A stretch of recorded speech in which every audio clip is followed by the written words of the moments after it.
cinéma pouvait être à la fois une prison étouffante et une comédie musicale flamboyante. Et surtout, si l'évasion ne passait pas par les barreaux, mais par l'imaginaire, la musique et la couleur. C'est exactement ce que propose Kiss of the Spider-Woman. Film aussi fascinant que déroutant. Naturellement, il faut que je vous en parle. Mais avant cela, n'oubliez pas, si vous n'êtes pas abonné, pensez à le faire. Pensez à la petite cloche pour les notifs et à vos commentaires. Let's go! Hello, c'est HR, votre chroniqueur. Je tenais à vous préciser, avant de débuter mon analyse, mes réactions, que j'ai eu la chance de découvrir ce film lors de mes dernières vacances lorsque j'étais à l'étranger. Perso, ce n'est pas le genre de film qui me hype à 100%. J'ai plus été le voir par curiosité, l'histoire est assez étonnante, le côté comédie musicale est assez rare au cinéma, il y a quelques films mais il n'y en a pas des masses, et en plus, il met en vedette Jennifer Lopez que j'apprécie dans pas mal de thrillers. Donc c'est pour cela que j'ai regardé ce film, Kiss of the Spider-Woman, qui sur le fond est un film vraiment à part. Alors sincèrement, je ne pense pas du tout qu'il aura un succès monstre. Il y a pas mal de choses dans le film qui sont particulières. Et c'est une évidence. Ce n'est pas du tout un film qui cherche à plaire à tout le monde. C'est un film qui prend son temps, qui d'ailleurs assume ses longueurs, ses partis pris, et qui peut clairement diviser son public. Selon moi, Kiss of the Spider-Woman, porté par Jennifer Lopez, n'est pas à proprement parler un film. C'est davantage une expérience. Car on est face à une comédie musicale avec un côté totalement imaginaire. Alors si vous n'êtes pas du tout hypé par les comédies musicales et que vous êtes allergique aux séquences chantées, je pense que vous allez passer votre chemin.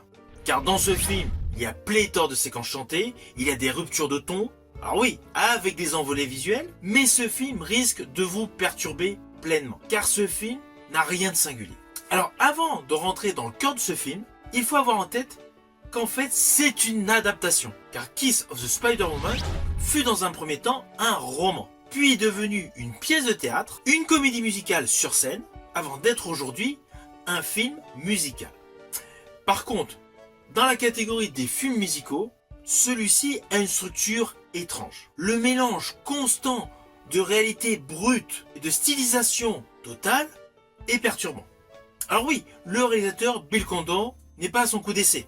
Il l'a déjà prouvé par le passé, notamment avec son film La Belle et la Bête, où il y avait une structure narrative mélangée à une partie comédie musicale. Donc là-dessus, la réalisation, elle est top. Il y a une réelle maîtrise des plans séquences, des scènes. Mais le côté imaginaire est perturbant, car d'un côté, nous avons le cadre carcéral, austère, c'est l'enfermement, la tristesse, je rajouterais même complètement étouffant. Dès l'ouverture du film, on réalise que la prison est difficile à vivre, les murs sont gris, les lumières sont froides, il y a beaucoup de cadres serrés, des silences pesants, on ressent physiquement l'enfermement, la monotonie et surtout le temps qui semble s'étirer. On y découvre le personnage principal, Molina, un détenu rêveur, marginal, passionné de cinéma et d'histoires romantiques. À ses côtés, Valentin, interprété par Diego Luna, alors dans le film il est impeccable. Un prisonnier politique, beaucoup plus rationnel, engagé et idéologique. Voilà, les bases sont posées, le film va tourner sur ces deux personnages. Naturellement, dans le monde imaginaire, avec le personnage interprété par Jennifer Lopez. Et voilà, dans un premier temps, on nous pose le cadre avec ce duo d'acteurs en prenant son temps. Je préciserai beaucoup de temps. Là, j'estime qu'on aurait pu enlever un quart d'heure. Les dialogues sont un peu longs, voire trop longs. On parle, on discute, on se confronte. Alors oui, on veut mettre en exergue l'ambiance que peuvent ressentir ces deux personnages. Mais en ce qui me concerne, j'ai trouvé cela un petit peu laborieux. C'est trop pesant. Le film est beaucoup trop bavard. Je vous le dis franchement, ce n'est pas un reproche infondé. C'est clair que le réalisateur a voulu ralentir toute l'organisation de ces deux acteurs pour nous faire prendre conscience de la perte de temps en prison. Puis, ça y est, le personnage Molina commence à raconter son histoire. Alors, à chaque fois que nous partons dans l'imaginaire, c'est à la suite des propos de Molina. Il raconte une histoire qu'il connaît par cœur, une histoire qui le passionne, l'histoire de Kiss of the Spider-Woman. Oui, Le titre du film est en fait le titre de l'histoire que le personnage Molina raconte. À ce moment-là, le film bascule dans l'imaginaire et peu à peu, on s'évade psychologiquement de cette prison pour se retrouver dans un monde flamboyant, stylisé, irréel, un monde où la star planétaire Jennifer Lopez évolue. Alors, n'oubliez pas, Jennifer Lopez dans ce film ne joue pas un personnage réel. C'est une projection, c'est un fantasme cinématographique. Ses apparitions sont tout simplement composées de tableaux musicaux avec une esthétique très marquée. Alors, il y a l'inspiration des années 50, l'Amérique du Sud fantasmée, des décors luxuriants, des costumes chatoyants et des chorégraphies de dingue. Ah oui, là-dessus, le travail est exceptionnel. Tout ce qui est chorégraphie, décor et surtout prestation de la chanteuse artiste Jennifer Lopez est purement réussi. Cela n'empêche pas qu'il faut aimer ce style de musique. Perso, il y a pas mal de titres qu'elle interprète dans ce film où c'est très moyen. Ce ne sont pas du tout des tubes qu'on pourrait écouter tranquillement dans sa voiture à la radio. C'est vraiment basé sur ce film. Alors, le côté musical, sa valeur, les chorégraphies, les danseurs, les danseuses et toute sa plastique en fonction de ses tenues est top, mais certaines chansons ne sont absolument pas commerciales. Cela n'empêche pas que toute la photographie est belle, la colorimétrie des décors est splendide, car les couleurs explosent littéralement à l'écran. On est en totale opposition avec la grisaille de la prison. Vous allez vous en rendre compte, du début jusqu'à la fin, la photographie est d'un très haut niveau. On sent un véritable travail sur la lumière, sur les contrastes et sur les textures de l'image. Esthétiquement, c'est beau, très beau. Alors au final, c'est un film qui m'a laissé perplexe. Il y a tout le travail technique, des effets visuels, des chorégraphies, toute la plastique de Jennifer Lopez avec cette tenue.